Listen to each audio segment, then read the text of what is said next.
We're going to talk about content today.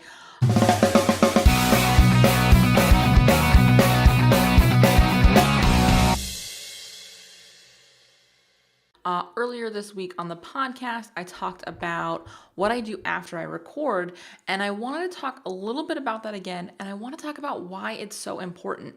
So I'm pulling up the comments right now. I'd love to have you join me in the comments and say hello, and let me know you're here and you're watching, and share your own tips or questions or whatever. Because this really is the most important and least talked about part of content is the sharing of it, the getting people to actually, consume it, pay attention to it, know that it's there. We get so stuck in creating more. We get so stuck in what else can I create? What else do I need to create? How else? How often should I be creating? Instead of how often should I be sharing? How can I be sharing? Where's my audience looking for me to be sharing this? Because your content is not a field of dreams. You've probably heard countless content and social media marketing experts talk about this, but it's not. It's not you create it and people will be like, oh, I'm just drawn to it magically. No. So we're going to break this down. I've got my notes here. I'm ready to rock out with you guys. Let me know that you're here. Say hello. Hi, Erin. I see you're joining me today. We're going to talk about this in two pieces. First, I want to talk about promo, because here's the deal, guys. You created awesome content. Now let's tell people about it. Let's share it. So the first thing that I want you to do is make sure you have your social media strategy in place. Make sure you have your social media plan for what happens after the content is created. And honestly, this is something that you or a team member can be doing right after a piece of content is created. These things should go into motion.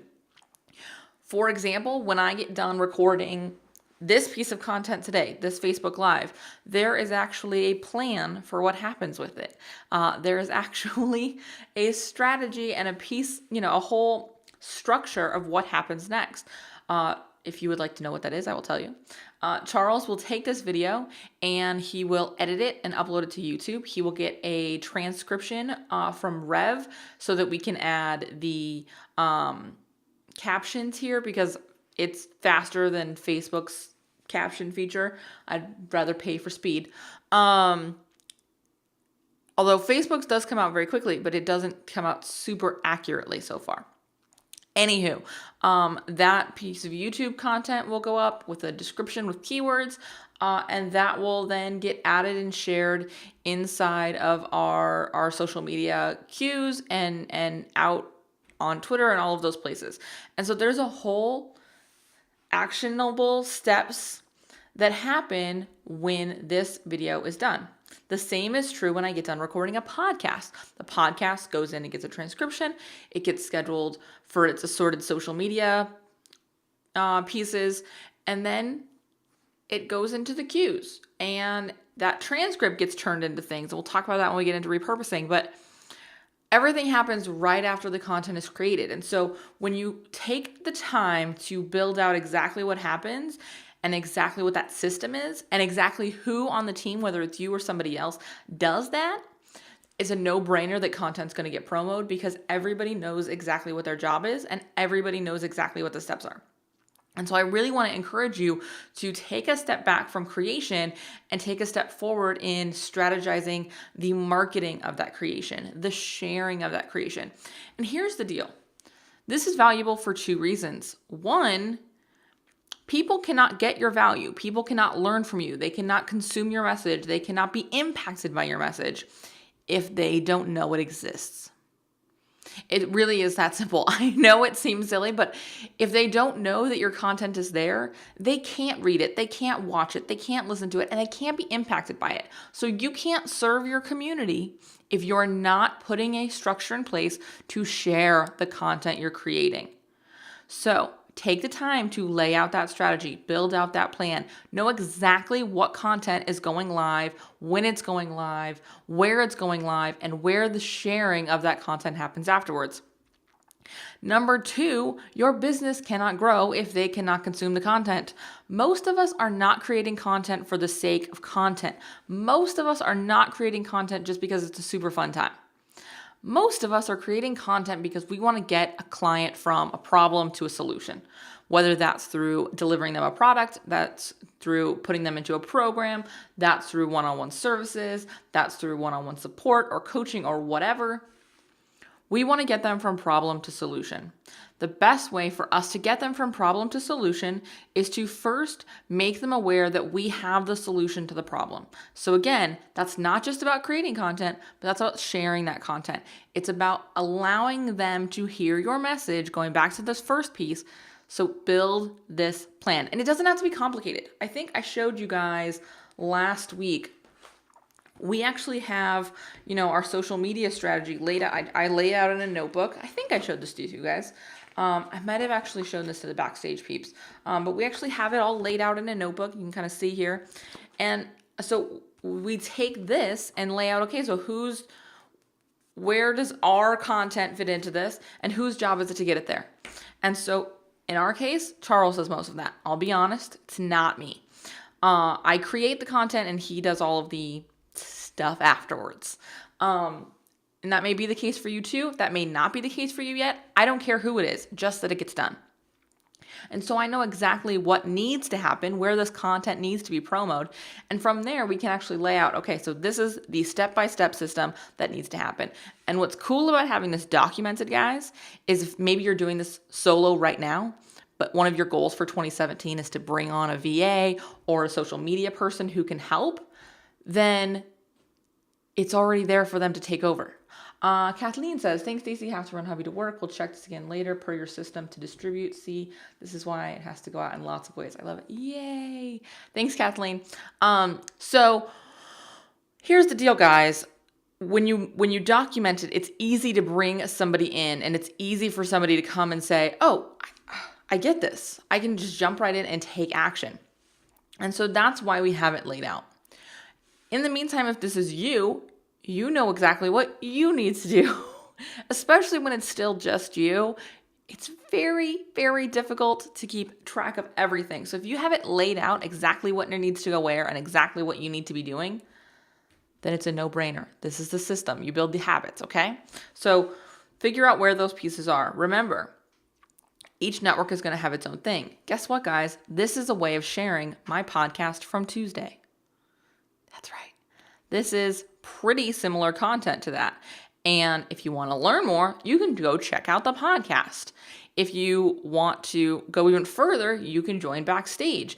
If you want to learn more about podcasting, you can join us for the free challenge next week. All of those things are things we're going to bring up in the course of this little chat. So you see how this piece of content is supporting another piece of content? This is just another way of me putting out social media content. Again, I'm being really transparent here for a reason because I want you guys to see how this is done. I want you to see not just, hey, this is what you should be doing, but this is what I'm doing. This is why it's working. And this is why you need to do it too. So this is part of that plan.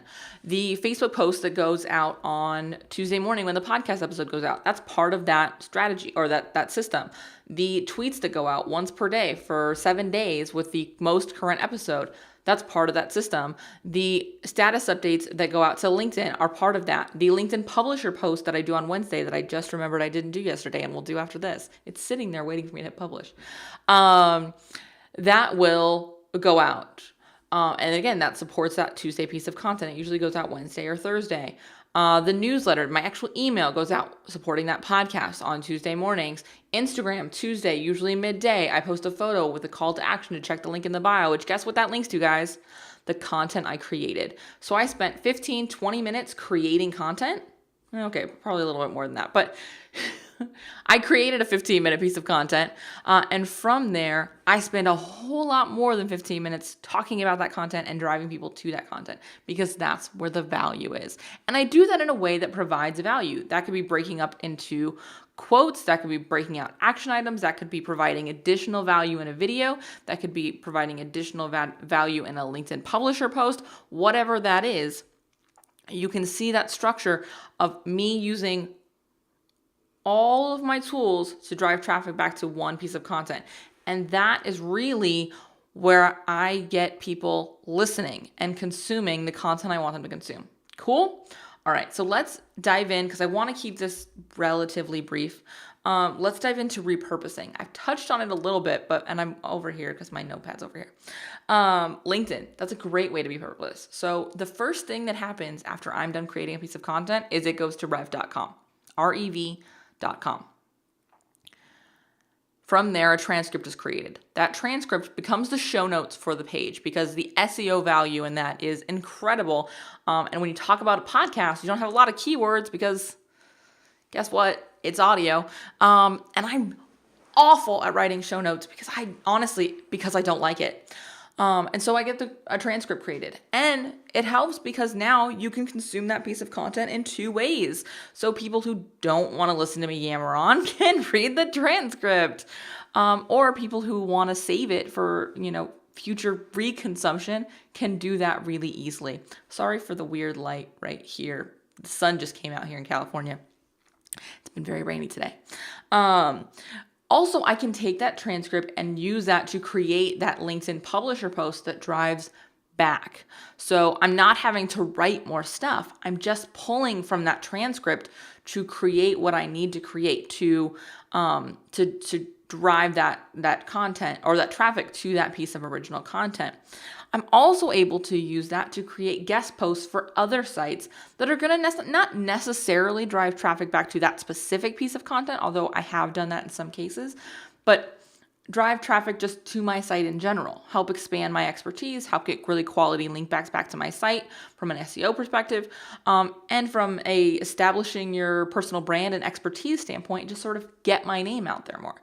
And so that's really, really valuable when you talk about I still did this from one piece of content. I'm not creating more, I'm using it more. And then figure out what other forms, like I talked about, we have the podcast pulled a full transcript, so it's also a blog post. So if you want to just read the blog post, you can do that. We talked about this last week when we talked about if your format matters, and I mentioned Denise Duffield-Thomas does an excellent job of this. She creates a video, the audio is pulled out of that for a transcript, and there's for a podcast, and then there's a full transcript created on her website, and that's a blog post. So she's got one piece of content that's happening in 3 ways. That's really, really powerful because again, now I can focus on, instead of creating different kinds of content that speak to different audience preferences, different consumption preferences, I can spend more time driving traffic to that one piece of content, and I can drive all kinds of traffic to that one piece of content and allow it to touch and reach the people who need it in whatever way they want to consume it. Okay?